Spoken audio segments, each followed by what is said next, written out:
I didn't know that. So Isn't that something? Wow. that could be your piece of trivia for Yeah, later. I guess. Good evening. Good evening. We're going to go ahead and call the meeting to order. Roll call will show all members present. We have an agenda in front of us this evening. I would entertain a motion to approve that agenda. Approve. Is there a second? I'll second. Motion made by Mr. Schmidt, seconded by Mr. Miller to approve the agenda as presented. All in favor say aye. Aye. Opposed? Motion carries. Tonight we are happy to have Mr. Mark Raymond join us back here as a finalist for the position of superintendent.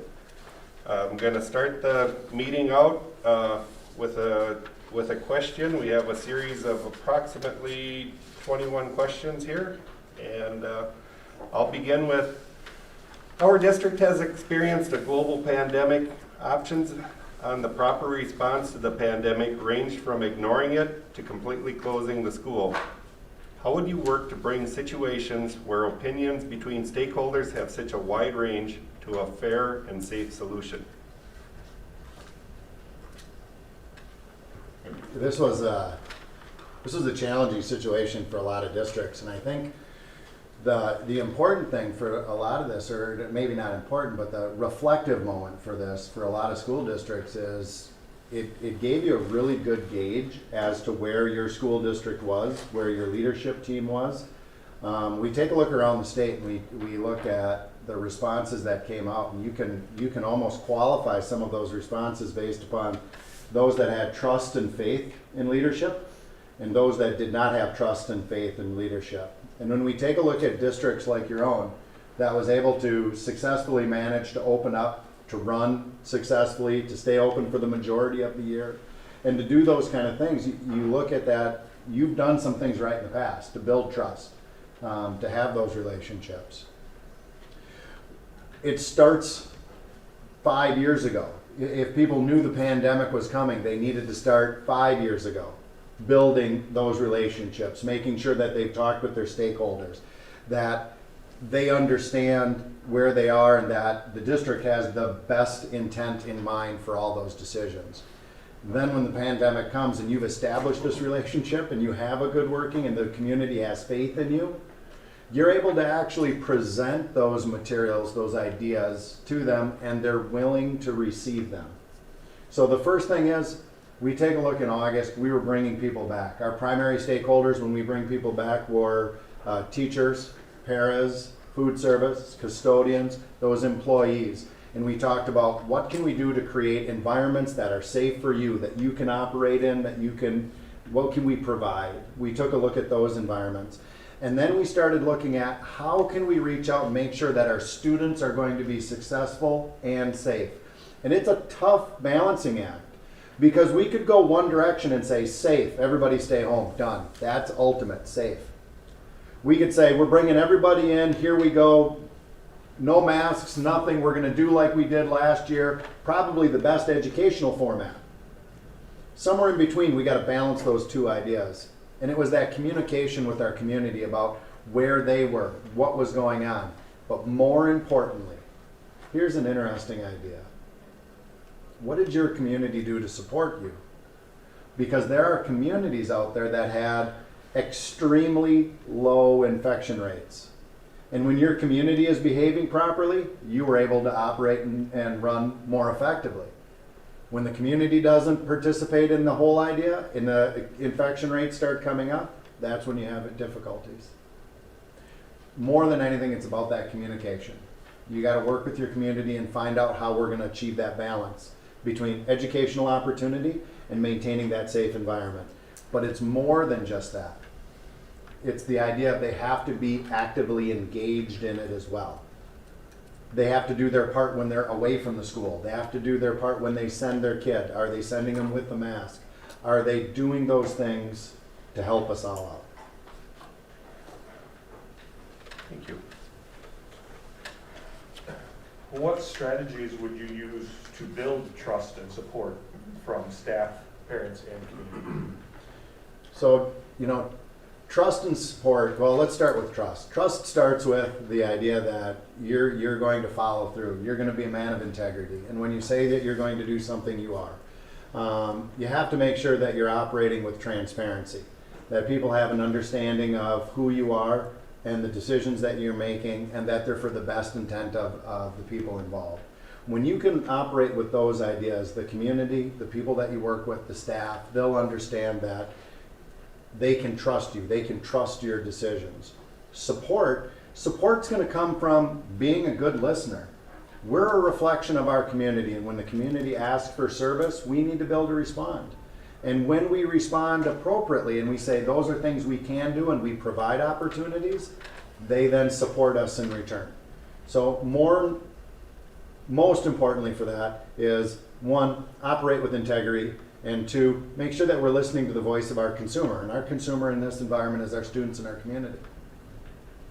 Thank you. How would you facilitate and organize our curriculum in a way that would increase student achievement, especially for those who have fallen behind due to COVID? So we talked briefly about this just a little bit ago, but when you dig into curriculum, I had an opportunity to meet with your administrative team. I was happy to hear that you have an established working curriculum cycle. Part of that curriculum cycle is evaluating where your curriculum is and how it's actually functioning. You've recently adopted a new curriculum this last year with the elementary. A spectacular curriculum, by the way. It's really good, and it has a lot of supports in it for the instructors to actually do summative and formative assessments as they come through. So curriculum cycles, number one, you have to have that established. You do, thankfully, so that works out well. Then the other piece is that as we deliver curriculum, we have to be able to monitor that progress for students as they come through. It's my understanding that you subscribe to Renaissance Learning. You use the STAR test both on English and on math. You have, I believe you're using the University of Minnesota product at lower levels for curriculum. Yes. All of those tests, when used properly, will help an instructor be able to find and group kids into successful grouping so that they can learn together. That tier 1, tier 2 interventions are being done well. So that idea of working that formative assessment as they come through helps us target instruction to the kids where they are so they're getting what they need. The next piece on this is when you start taking a look at kids that are falling behind, there's going to be no better replacement than time. They're going to need additional time. One of the things that we can do, the state of Minnesota allows for an additional 0.2 in funding in what's called extended time. In order to do that, you have to have an ALC. You have a partnership with WSECA, and they hold the ALC license, but it does allow you to do extended time here for your students. Through legislative action, they have basically deemed all students behind, so now all students qualify for that extended time. This would be a wonderful time to begin to plan for next year. How can we utilize this gift of extended time, 0.2, in order to provide additional resources either before or after the school day for students, and they can be actually run into programs that are targeted for them. We could also, depending on possibilities, open up during natural breaks, summer, for summer school as part of a targeted service assessment. And so as any of our breaks, like for MEA or during winter or spring breaks, we could open up some of those opportunities. It's elective, so parents would be able to elect in, they wouldn't be required to go, but it would be a real opportunity for students and for parents to engage in the process at the level they want. Just to kind of wrap that up, this idea of 0.2 is a funding formula. I'm not sure how deep everybody gets into funding. Every kid generates a certain number of dollars. Those dollars are based upon their minutes. Every kid's a 1.0. By using extended time, they generate extra dollars. Those extra dollars is what allows us to pay staff, to pay to keep the lights on for extra hours, the heat, and that kind of stuff. So it isn't a financial burden for the district to offer these additional opportunities.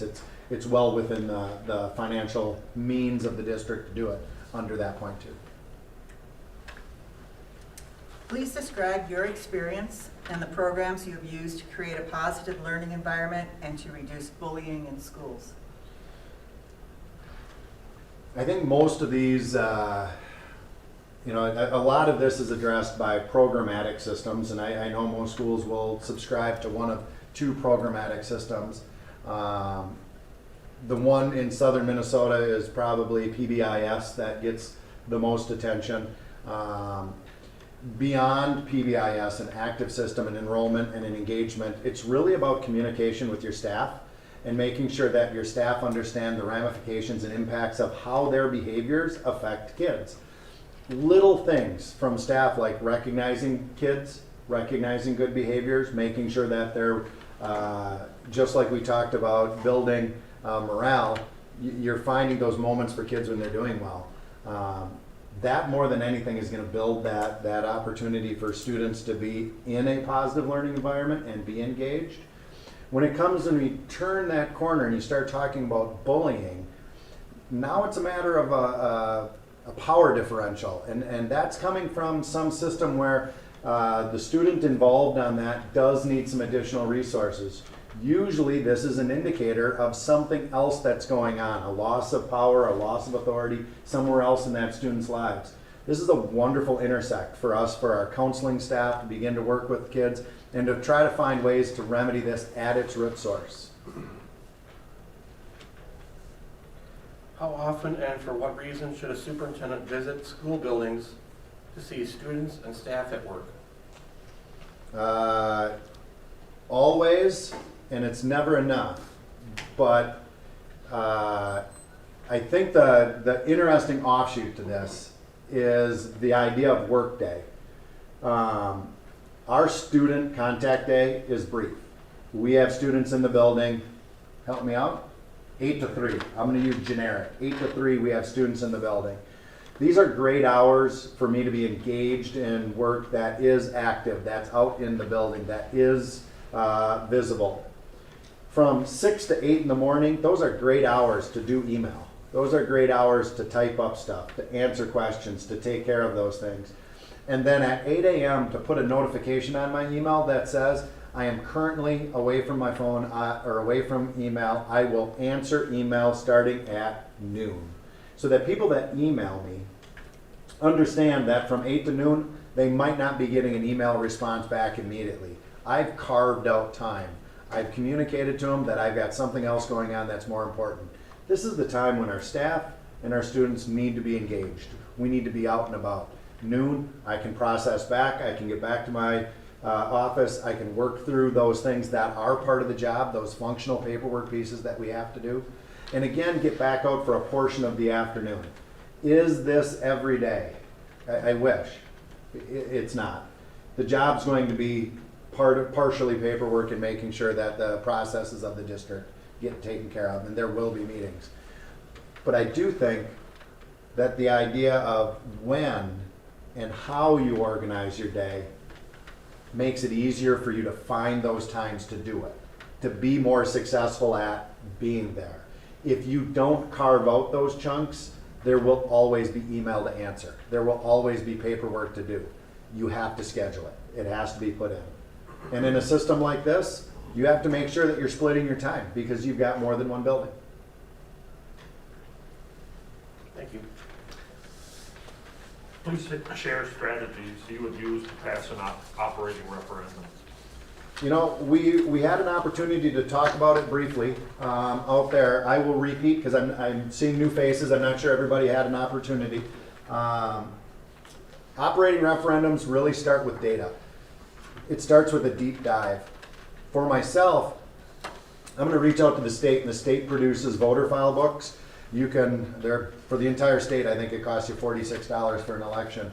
For $46, I can get the voter file for what happened over the course of the last election. The interesting thing is the last election probably gives us the most complete picture we'll ever see just because of the high voter turnout. That information begins to create the model by which we can design our system.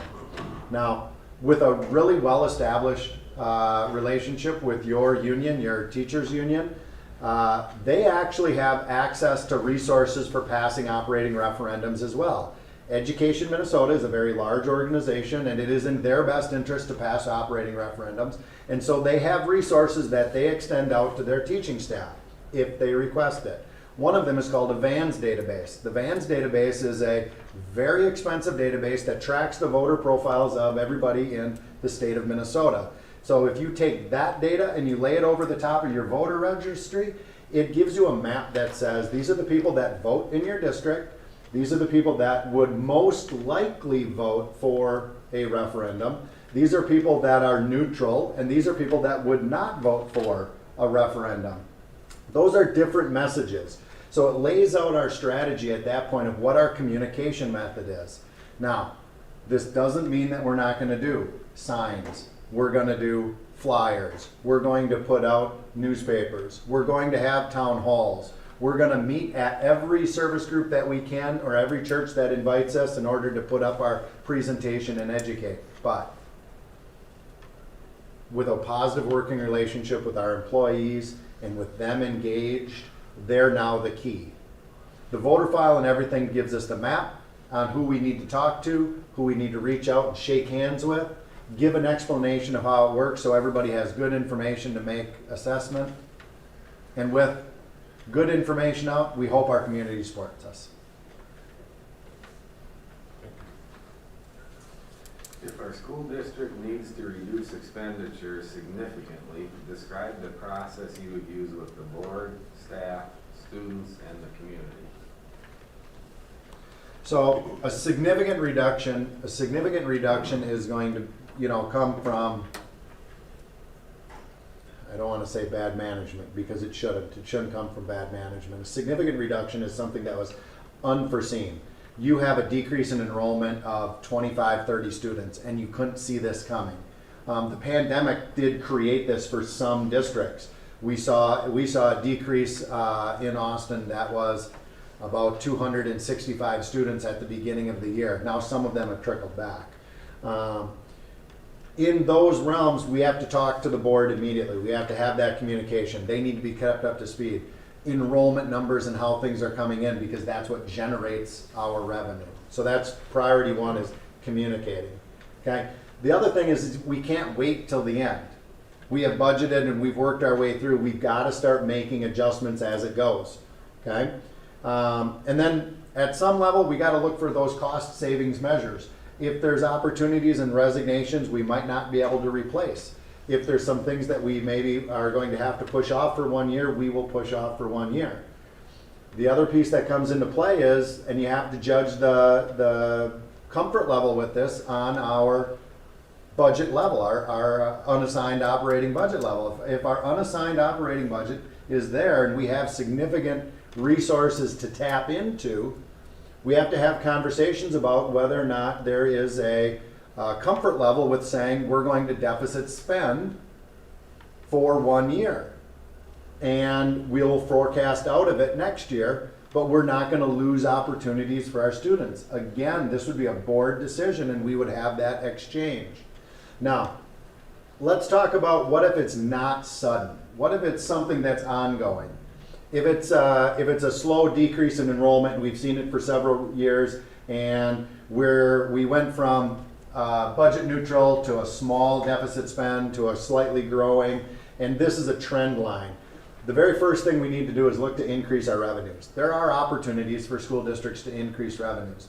The 0.2 that I'm talking about, that allows us for extended day, that can be a resource generating feature. If it's run properly, it actually will generate revenues for the district. There are a couple other ways that we can look at it. You also have an operating or a lease levy that is underutilized at the moment in the district. That can be utilized as well in some cases. If we can't increase the revenue to the right level, then we actually have to dig into, now we're going to do reductions. The primary goal in reductions is to not reduce opportunities for students. So we're going to work with administration and staff to begin to reassign funding and pull back in areas to try and not affect students. Some of those areas are supplies and budget and PD. We can pull back in some of those in small amounts in order to add up to a significant amount at some point. But let's be clear, at some point, 70% of your budget is probably going out to staff. If we get to a point where the significance in the question here, where it says significantly, at some level it starts to talk to and come down to staff. Your priority as a board and my priority as a superintendent would be to keep this away from people. Now, I'm actively involved in this right now. We are about $1 million over budget right now in Austin. It's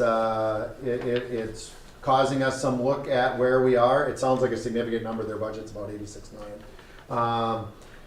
But what are we doing to take care of this? One, retirements are coming in. And when the retirements come in, we're not posting them. So what we're going to do is we're going to make sure that if we have to make budget reductions, the budget reduction is not going to involve a person. It's a position. The person retired. This is a wonderful opportunity to try and make sure that we can move people around and maybe significantly reduce our expenditures, but not impact our culture as badly. We want to keep that away as far as we can.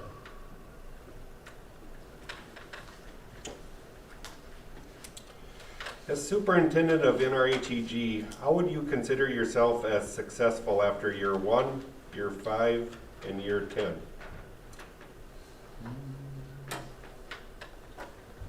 Year 1. Successful at year 1. I have a deep understanding of the board. I know who you are. I know what you're representing from the community. I have an understanding of our strategic plan, and we've had an opportunity to build it, to have an understanding of it together, and we've developed a way to implement and evaluate it ongoing. So after year 1, if we have those things in place, I'd be really excited. Now, there's some other things that go with this. You know, there's some staff morale, there's making sure that we're financially stable, all of those things that go into it, but we've got to make sure we get our feet under us right away. Get firm ground, and your strategic plan can be that, and with a good understanding between all of us, that's a great place. 5 years. In 5 years, I'm hoping we're going through that strategic plan cycle and we're reviewing what we did 3 years ago, and we're checking off boxes. And as a group, we said, this was what we wanted to do. And we're able to check boxes and say, yes, we did it. What's our next thing? And we're planning for the future, and we're looking at being innovative with our school system here in our next strategic plan. 10 years. 10 years down the road, I think I'm going to measure success when other districts are reaching out to our administrators and asking, how did you do this? Are reaching out to our administrators and saying, could you come give us a presentation on this? Because you're doing great things at NRHEG, and we'd like to do the same. That organizations are reaching out to our staff members and saying, can you help us implement our curriculum the way you did? And they're being asked to speak at different organizations. When MSBA puts together their winter conference, I'd love to see an invite come out for one of you and have you invited in and say, can you speak for what a highly successful school board looks like? In 10 years, that would be awesome. Thank you. Sometimes it's necessary to move people forward toward a direction that they do not embrace. How would you accomplish that? I'm going to interpret this 2 ways. Forward could mean that maybe your time here is done and we have to sever a relationship. And in any employment opportunities, those are going to come up. I've had to deal with these. They're difficult. Nobody likes to do them. You have to remember at the heart that we're dealing with people. And sometimes the fit's just not right. it needs to be done, because if the individual is not moving our organization forward, they're probably holding us back. We have to make sure that we got the best people for our district at all times, and we're evaluating as we go forward. They're not great conversations. They are difficult. The other forward is sometimes people get into a spot and we have to give them the opportunity to move out of it because there's greater things ahead. I'll give you an example. Jessica Cabine. Jessica Cabine was the Woodson principal in Austin. It's our kindergarten center. 400 kindergartners under one roof. Happiest place in southern Minnesota. If you are ever having a bad day and you're in Austin, stop in 10 minutes. There's no way you can't walk out of that place with a smile on your face. 400 5 and 6 year olds. It's amazing. She was our building principal. She ran that place spectacularly. She went from an assistant principal to a principal position and moved into that role. Took to it like nobody's business. Now, it's a pretty simple building, 1 grade level. The kids are pretty good, not a ton of discipline. As a principal's position, it's a pretty good position, great place to get your feet wet. She did spectacular. So well, she was named the Minnesota Principal of the Year. She wrote a book. She was doing great things. What happens if we leave her there? She stagnates. Sometimes people need to be pushed. You can do more. Have you ever thought about working in a middle school? Oh my God, no. What kind of crazy do you think I am? I would never work in a middle school. Let it sit 3 months. Hey, have you ever thought about? Hey, have you ever? She's currently our middle school principal. That's a tough building. Middle schools are tough. Kids are tough. A lot of developmental changes. There's discipline. There's more grade level. There's more curriculum. You've got specialized curriculum because of social studies, math, science. And guess who's a rock star in that building? She's amazing. She's growing as a leader. We have to be responsible with our personnel. We have to make sure that we're providing opportunities to grow people. And sometimes grow means you need to move on. You have to move to that next position. We see it in athletics. Sometimes we have to give that nudge for that assistant coach to become that head coach. You can do this. You could be great. We have to help people grow.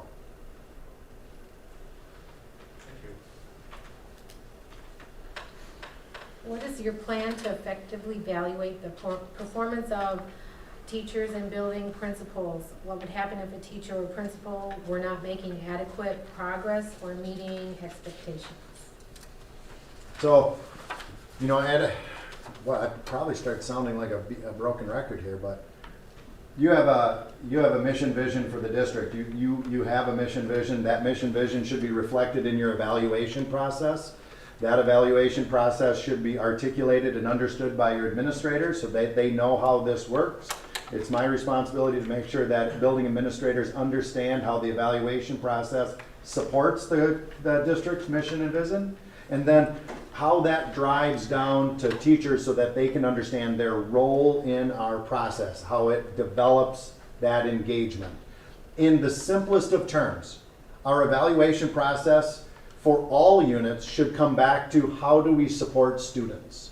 And that's for custodial, food service, paras, teachers, principals alike. It all comes back to how are we supporting students. Now, there should be a regular repeated process that goes through with this, and it shouldn't be summative.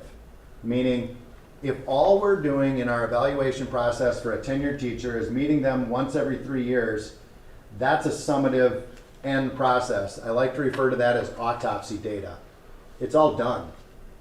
Here's what happened. What we want to be able to do is to build processes by which we can have these engagements, these conversations on formative levels so that they have opportunities to adjust and to develop and to build. Those conversations need to take place on a regular basis. What happens when they're not meeting this progress, when they're not there? One, the first thing I should say is they need to be aware. We need to have hard conversations. If an instructor is not meeting expectations, they're not achieving at a level, we need to have conversations. And they should start informally first. Hey, I was in your class this other day. This is what I noticed. Here's an opportunity for improvement. You know who does this really well? This teacher down the hall is an expert at it. You shoot me an email for a date and time. You want to go watch that teacher teach next week, and I will come take your class. I'm going to come in, I'll take the class, they go down, they get to see an expert teacher teach. Feedback right away. They need to be aware. If at that point we don't see change, we don't see it's coming, and you come back, now we got to start getting into a formal evaluation. You know, we've had this conversation before. I gave you that opportunity to see it. We're not seeing this come through. It's really going to become a problem. Let's see if we can't put something in writing and see if we can't develop a plan to support you through this. The plan should be clear, concise, and should not be judgmental. We're trying to keep the idea of shame out of this. Everybody can grow. Everybody has areas to work on. I taught chemistry for 20 years in a classroom. And on any given day, you could have walked in and said, you know what you could have did better today? Everybody could. We just have to find those moments and those things that will make them better as an instructor in a whole. If at some point this is not going like it should, we'll follow the processes all the way, unfortunately, to termination or non-renewal, depending on where they are in the probationary teacher status. Okay. What influenced and motivated you to become an educational leader, and in particular, a superintendent? Please include individuals that influenced you. So we had an opportunity the last time I was here. We talked a little bit about, my development through Austin, and I had some opportunities to experience leadership. Whetted the appetite. I decided I wanted to go into it. Moved to Triton. From Triton, finished my superintendent's license. I wanted to move to that level of superintendency in a district that size. There's some other pieces that go into this in leadership. Some of it comes from coaching. I think in the earliest age, my leadership reflections have been those people that I worked with as coaches. The idea of work ethic, hard work, you're only going to get out of this what you put into it.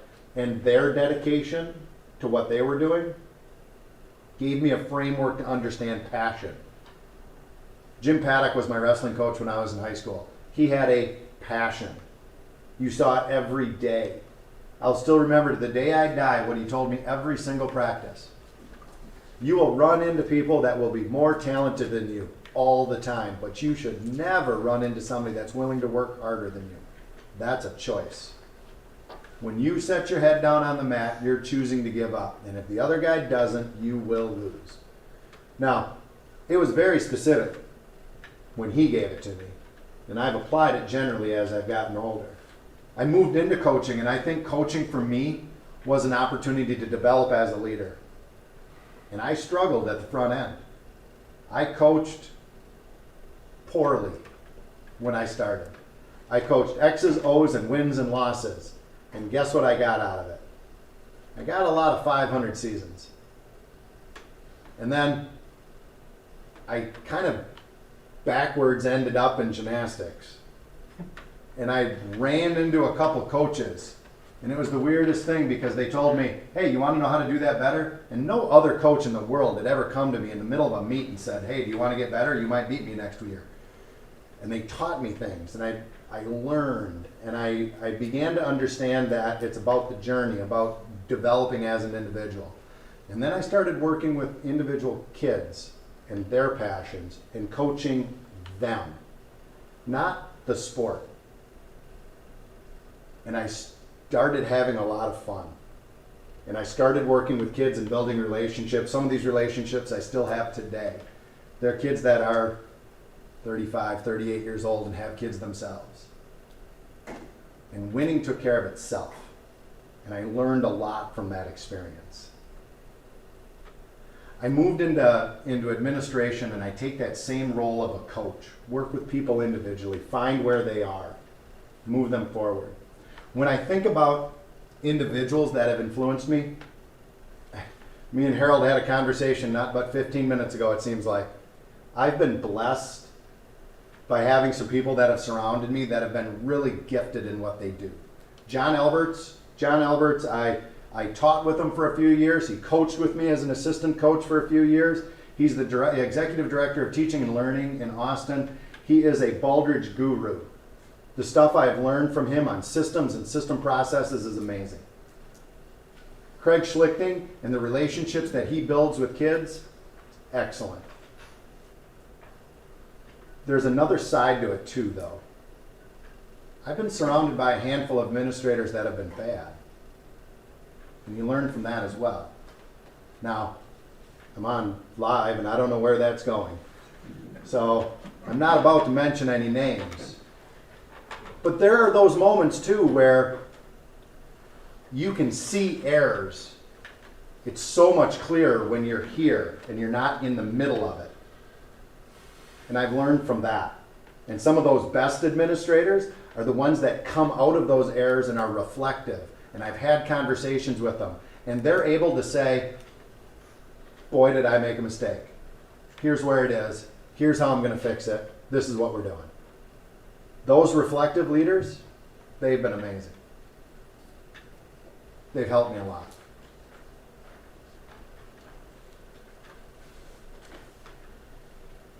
What is your method of communication from superintendent to staff, superintendent to families, and superintendent to communities? So superintendent to staff, in an environment like this, I'd want to be actively involved with building administrators and their communication methods. What I don't want to do is overstep their authority. Building administrators are the most important cog in that system as things get rolling. I want to make sure I'm respectful of how they establish their systems. If they have staff meetings, I want to be involved.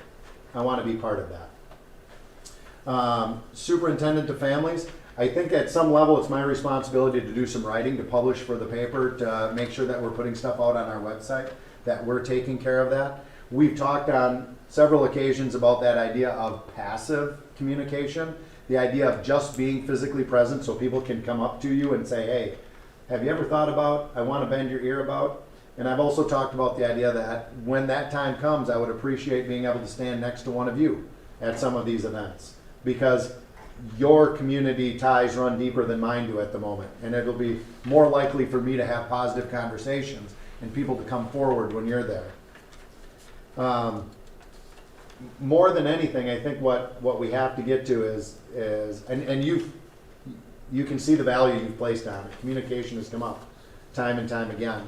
We have to be reflective of what we're doing to our community, to our staff, and for me, to you as a board, so that we're able to successfully implement the needs of our stakeholders, those students and those community members. Today, students have many options, such as charters, online courses, open enrollment, homeschooling, and non-public education. Please share your ideas about marketing our school district to retain and or attract students. All right, I'm gonna admit I'm a little bit of a data geek, and I like data. Sometimes I have time on my hands when I can't sleep. You maybe don't know how good a job you guys have been doing the last 4 years. Your open enrollment numbers for the last 4 years, 59, 54, 59, 40. That's positive. Those are kids coming into your districts from other locations. This year, we take a look at 2021. You had 142 kids open enroll into your district. you had 102 kids go out of your district, net gain of 40 kids. There are very few districts in the state of Minnesota that can say they have a net gain of kids coming in, and let alone 40 coming in. That's a huge number. You're not marketing right now. Most schools aren't. And you're already successful at attracting a positive number of kids. The ideas that I'm going to look at when we start talking about your school district, what do you do well? Why are these 40 kids coming to you? We need to reach out. You have 142 kids that decided to come here instead of Albert Lee, Faribault, Blooming Prairie, Owatonna, Waseca, United South Central, Pipestone, Janesville, and Glenville Emmons. We need to ask why. And when they come back and they say, your school system provides this for us, we need to market that to more kids. We need to push those ideas. We need to make sure that there isn't another 142 kids that would come to us that just don't know how much better it would be because we have these things. The other piece is we had 99 kids leave us. Wrong number. 102, sorry. 102 kids leave us. We know who those kids are. They're in our enrollment. We can actually look them up and find out who it was. We need to ask. Why? Now, if the kid says he lives in that little sliver of land that your district occupies in between Blooming Prairie and Austin, your district goes all the way over to in between Blooming Prairie and Austin. Now, that kid lives in that sliver of land and he's 7 minutes from Blooming Prairie and 27 minutes from here, we might not get him. You know, his reason might be, well, it takes me 7 minutes to get to Blooming Prairie. I can't fix that.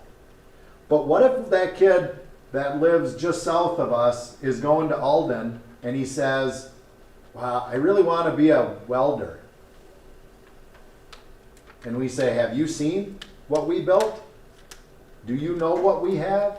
Can we schedule an opportunity for you to come here and see what's going on?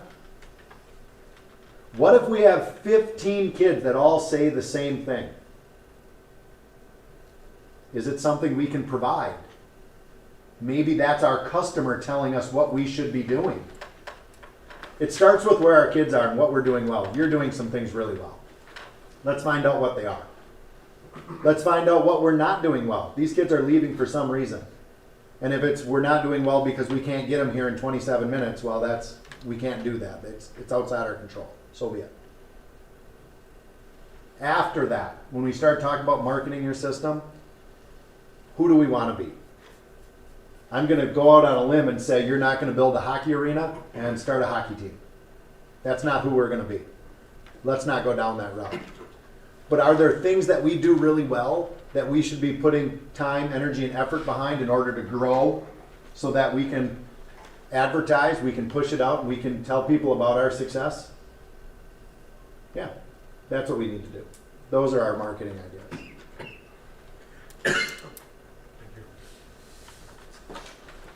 Share 3 things you are passionate about and why. All right, 3 things, only 3. Let's start with students.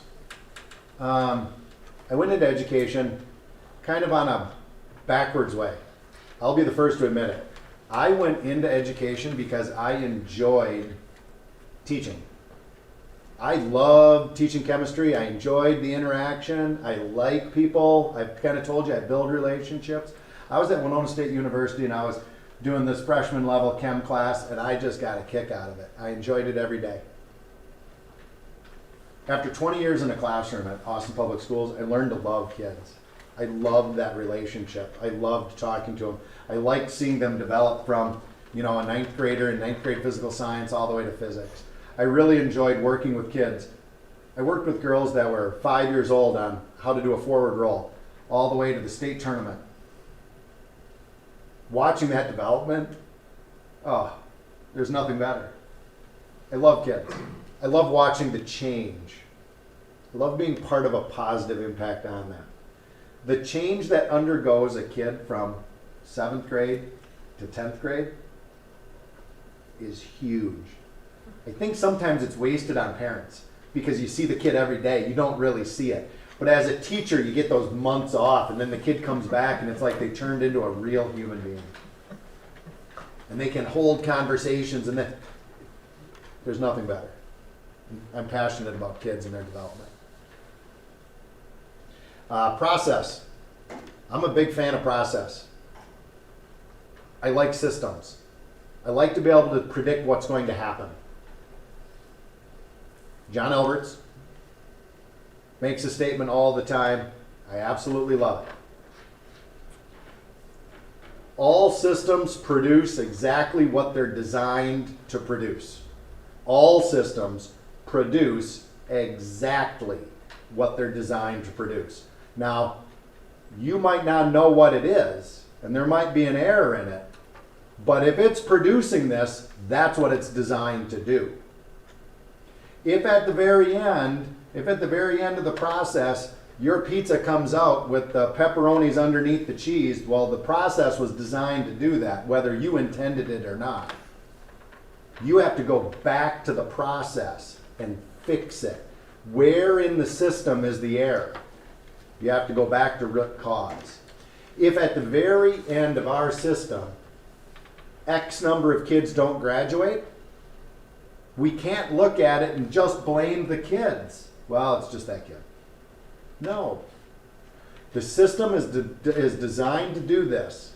Is there somewhere in the system we can make an improvement so we get a better outcome? I like systems. I like to be able to engage with them. 3.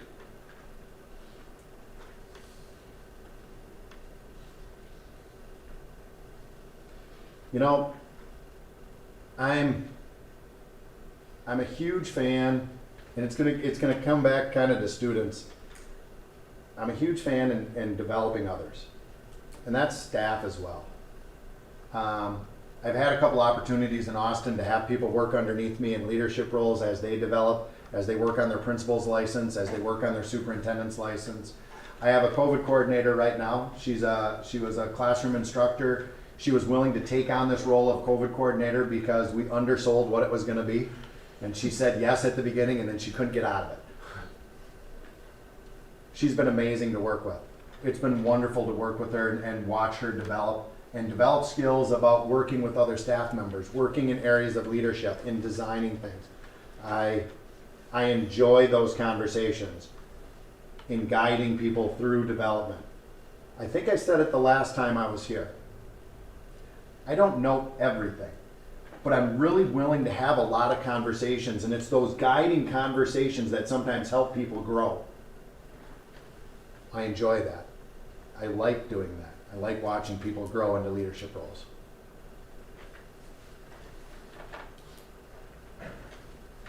In your opinion, what leadership character traits do you feel you need to improve on the most? And what is your plan to overcome those? I had an opportunity this afternoon to meet with your district level leadership team and your building administrators. And I'll tell you the same thing I told them. I'm a work in progress. I do not have 10 years superintendent's experience. I'm not a plug and play superintendent. There's going to be a lot of growth on my end. I don't know what I don't know. And I told your administrative team the exact same thing and told them, I know you all wear a lot of hats and I'm willing to share them. I'm willing to take a few of them off you when I can. I just don't know which ones and I don't know when. The thing I need to work on is just core knowledge. I have a good background. I've been exposed at a district level. I've had some really good mentors to work with. But I'm not there. I'm not gonna claim I know exactly what's going to happen, and you're gonna come to me with questions, and I'm going to tell you, I don't know, but I will find out. How am I gonna develop that? What's my plan? I want to tell you that I've built a pretty good core group of people around me that when I place a phone call, they answer, and you can ask questions to. And I can tell you, you develop these relationships by being that guy. So when Chris Stolick from Blooming Prairie calls me and says, Mark, I got a janitor. He wants to retire.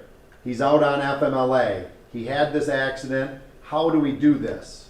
I said, well, let me show you how this works, Chris. Here's how we're going to get FMLA to turn into long-term disability. Long-term disability is going to carry him until he's actually of age to collect PERA, and then he can retire. It's not going to cost the district anymore because you do have insurance, and I can help walk him through the process. Chris says, thank you very much. Now, when I call Chris, and I say, Chris, this just came up. I hope he's there for me. When I call Craig Schlichting over at Triton, that's an interesting district, and I like the relationship I have with Craig because we're very similar. And I think there's some really interesting partnerships that we could come up with between those two districts. But then, I also spent 20 years in the Big Nine. I can give Hillman a call. I can call Joey Page down in Austin. Joey's a good friend. It's those people that know more and the fact that I know enough to call. That's how I'm going to address it. Thank you.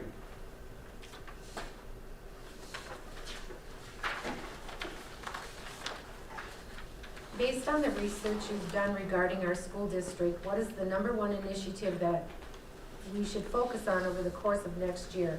And how would you address this need? So I think your #1 initiative, we talked about a little bit, really, honestly, is this idea of diving deep into your marketing idea of what you're doing so well that you have a +50. And then trying to grow that +50 to a +60. And then +60 to +70. I'd really like to dig into that. We've talked that through. I think you've seen that. The other initiative that I'm going to tell you, it's on the opposite side. So your first initiative that we talked about, that's really on that business, school as a business side. Let's talk about school as school, academic side. When we were out there, we talked briefly about initiatives and how that the learning gap is going to need to be addressed. I think every school system's #1 initiative is going to be to try and assess where we are this spring, figure out what we've missed, and lay a game plan for next year to help facilitate learning at a little bit higher level in order to augment that ability for our kids, to make sure that we're doing our students the best service, to make sure we're not missing any opportunities to fill in any gaps that we missed. And I think the big part to that is we need to start looking this spring to start generating that list of who really did well during this, because there are kids that did well and maybe haven't lost a beat because it worked better for them. And then also, who are those kids that took a step back? And they could be anywhere. You could have had a 4.0 junior 2 years ago that absolutely struggled for the last 18 months because this doesn't work for them. That person, we need to find that kid too. We need to make sure that when we say all, we focus on all. It impacted kids differently. Please share your thoughts and ideas concerning statewide testing requirements. Remember we talked about autopsy data? Statewide testing is autopsy data.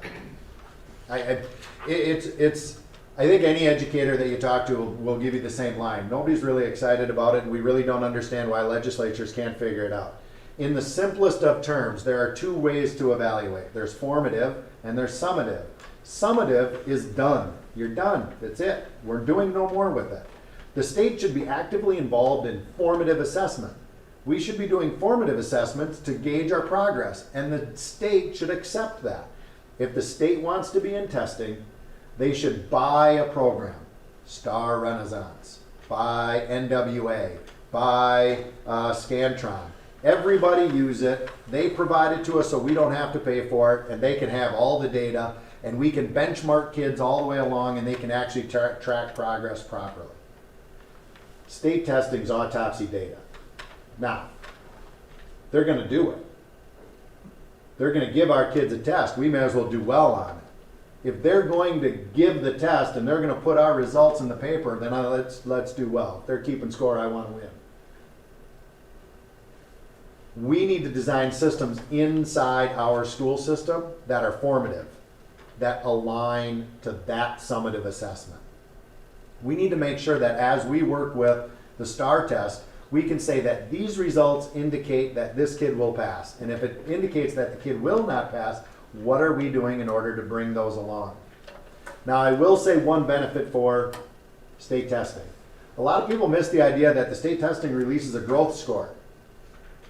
The growth score on state testing actually can be of value because that indicates where your school system is. Basically what it is they take every kid, their last MCA, and they say, okay, if this kid is nationally normed with everybody else, they should grow this much. And then they measure that progress. And at the end of the next test, they say the kid either grew the right amount, 0, they grew more than they predicted, or they grew less. That growth score as an indicator for program-wide development actually is pretty good because it'll tell you as a school system if everybody in your school system failed the test, but every kid had a +2 growth score, you got nothing to worry about. Celebrate everything because at some point they're all going to pass. They're going to go right through. If every kid passed and every kid had a negative growth score, you've got a huge problem. It just hasn't arrived yet. It's coming because they're not making progress at the level they should. It does evaluate, at least at some level, some effectiveness of programming, and that is provided. It's underutilized, though, I think, in most testing domains. Thank you. About 10 minutes left. What lessons have you learned from career decisions that did not turn out the way you expected? That's a really interesting question. Career decision that didn't turn out the way you expected. You know, the big thing out of this, and I'm going to go back to some coaching experiences that I had. What I learned, more important than anything else, is that my expectations, my reality were incorrect. And I needed to adjust. And it took me a long time to kind of figure that out. As a 25-year-old, I was not capable of that statement. I was willing to repeat the same process again and expect a different results. The big thing that I've learned is that internally, I own most of the decisions and I own most of the results. If something doesn't turn out the way I had hoped or I had intended, it's on me. I either didn't do the work or I didn't do, what I was supposed to, or I had a misconception on how it was supposed to work. I can tell you that I had a huge misconception on how coaching worked. I really thought I could coach X's and O's and I could yell at kids and then they would win. It didn't work. And it was never going to work until I adjusted. I had to take care of the things that I could control. Thank you. I have a really interesting story on that one if you ever want to hear it. I had a junior girl teach me that lesson in about 35 seconds. If I got time, I'll tell the story. Harold will cut me off otherwise. What are the top 3 things that the school board can do to help you be successful as our superintendent? Please describe what we need to do. There are 3. Am I limited to 3? I think I can combine them. I'll cheat. As a school board, you need to actively engage with the community. You need to get out. You need to talk to people. You need to find out what they're thinking, what we're doing. You need to be that spokesperson for our community. So that when we get together as a group, we have the lion's share of those opinions, that they're coming back in so that we're making really good decisions. That's going to help me. That's going to bring to us those opinions and those ideas that we need to be able to implement as we go on. Those ideas from your community are going to come in. The second part is for me, you need to set my goalposts and then don't move them. Part of setting goalposts is that idea of let's get that community input, let's be active, let's gather that, let's build that strategic plan. That strategic plan is my goalpost. The vision and initiatives of the district are set. That lets me know where I begin and what I'm supposed to do. I'll come back to you with markers and measures. The last piece is a little touchy. but I'm going to say it because I believe in it. There's a difference between governance and management. And governance on the highest of levels is what you've been elected to do. You've been elected to provide the highest level of leadership for this district. Set policies, set the strategic plan, approve the budget, make sure that we have annual plans and goals. And then you're going through a wonderful process and you're bringing in somebody else to work day to day, 10, 12 hours a day, 7 days a week, to put that vision into practice, into management. And I hope that we can have really good conversations about when that line gets blurry and where it is. I've seen it on both sides. I've seen it go both ways. I want to work for you in the best possible way. I want to make sure that we all have clear ideas of what that means. So we can have those open conversations about what governance looks like and what management looks like. I think I got 3. In your opinion, what should the role of the superintendent be in staff evaluation? Please include all employee categories. All right, for all employee categories, my role in evaluation is to make sure that the evaluation itself drives engagement in our process. The worst thing that an evaluation can do is determine whether you're good or bad. Again, back to autopsy data. The evaluation should drive our staff to be engaged in our work, students.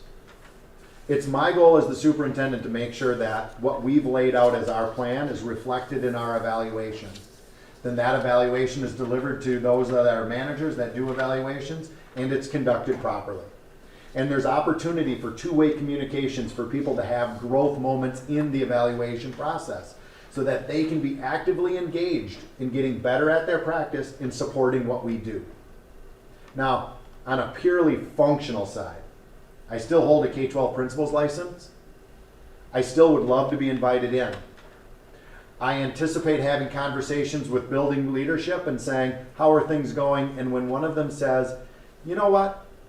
Would you go in and watch this person teach? Because I'm missing something and I need a different set of eyes. What are you seeing? And I want to be able to go in and have that conversation with the staff member so that they don't feel threatened or under the microscope, so that we can say we're working through an evaluation piece that's going to help you grow. It's going to give you feedback so that you know what you're doing really well and some areas that you can improve. I'll be available for those situations. I'm not going to push myself into that situation, but when invited, I'll go.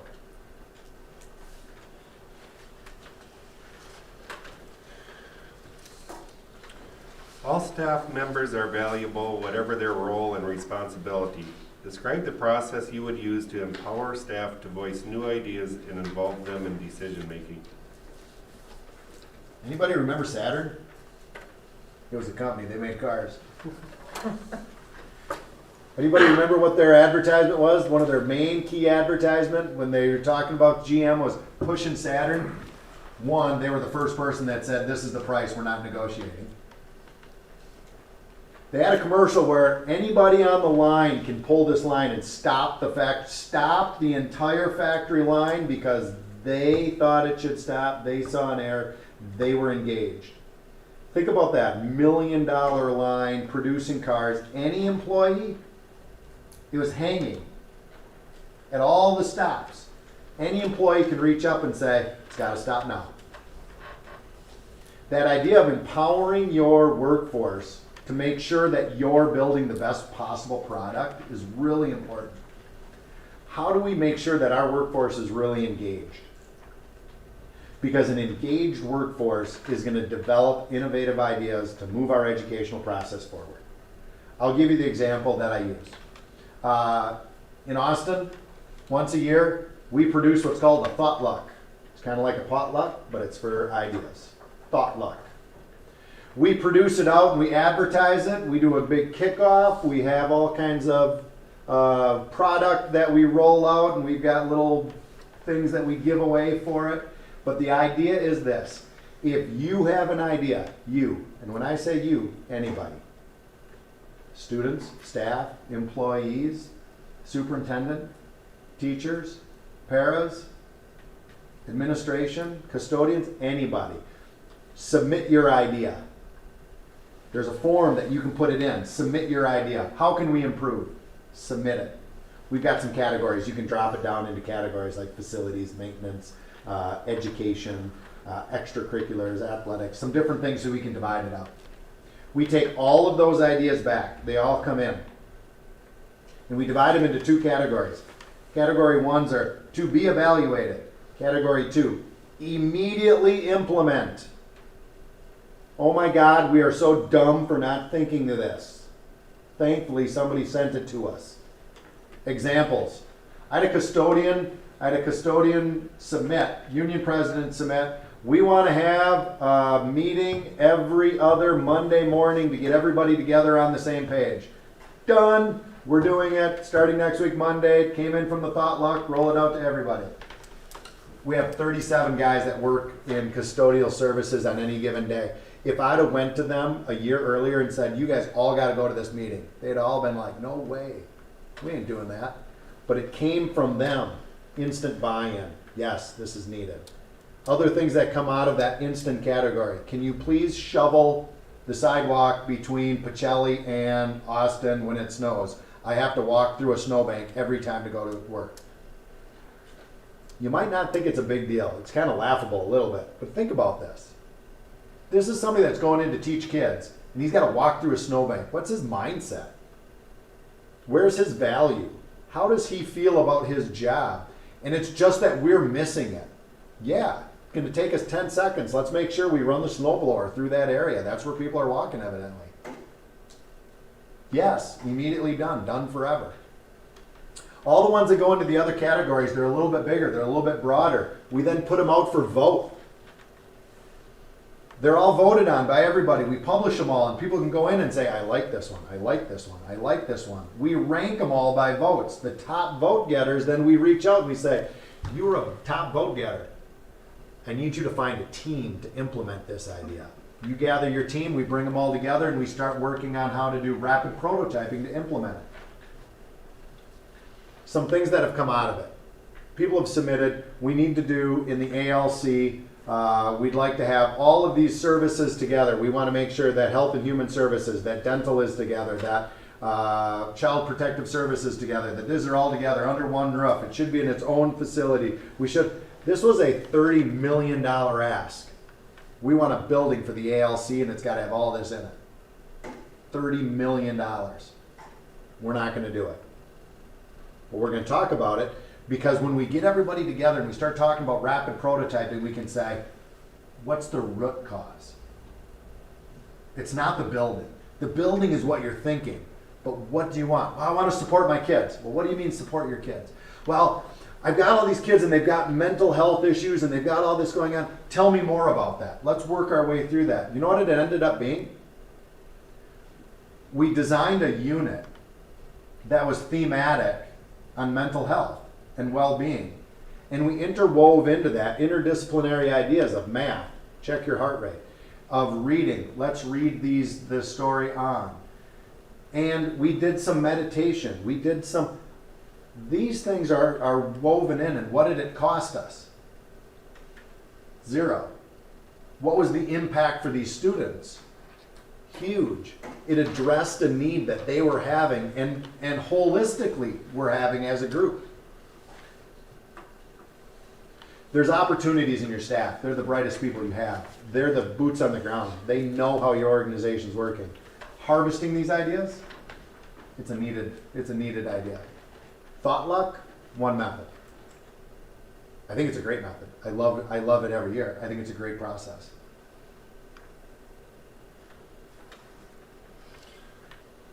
Well, I thank you, Mr. Raymond. That concludes our questions for the interview portion of our meeting here tonight. Again, we appreciate your time Thank back you. in the district today, and the board, perhaps a 5-minute recess here to take care of anything we need to, and we will reconvene here in a short time to discuss further on this. But your time with us has come to a conclusion, and thank you for spending it there. So.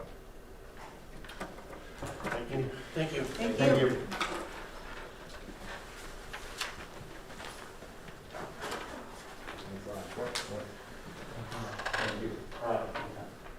Is the office still open? I got a bag in it. Would be great. It's good to stand up.